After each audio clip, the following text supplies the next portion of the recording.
I'm Ronnie Crass. This is Chapter 6, 22322, regarding employment litigation, including workers' comp and disability and veteran rights.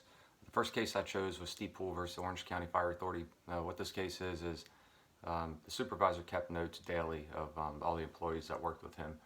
And one of the guys that he supervised wanted to see if there was any negative comments and thought that he had permission to see these daily notes regarding supervisors.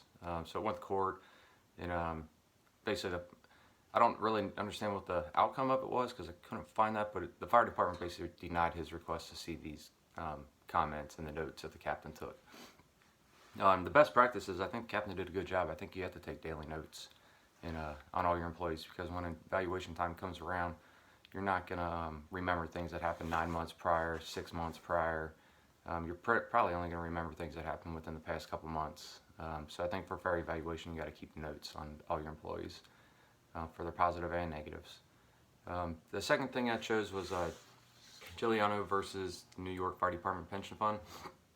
What this has to do with is one of the guys had a hip replacement, had an injured hip, and the fire department would not cover it. They said it was due to a degenerative issue that he had going on and did not happen because of work at the fire department.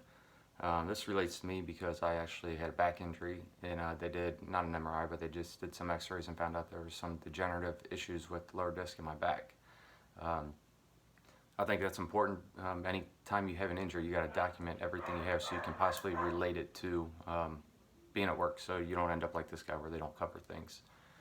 The last case I chose was for the Kearney event was Corey Matcham versus the city of Brockton.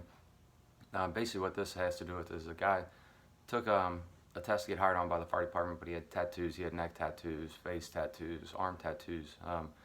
We probably all know people that have all these kinds of tattoos, maybe not the face tattoos. This relates to me because our old fire chief was totally against any kind of tattoos showing. If you had a tattoo, you had to cover it up. Our current chief is a little more lenient on these tattoos, and I think your policy has to spell it out on what you can have and what you can't have, just to protect yourself so if it ever does come to this, you got something to back your claim up on. And ultimately this guy was not hired because of it.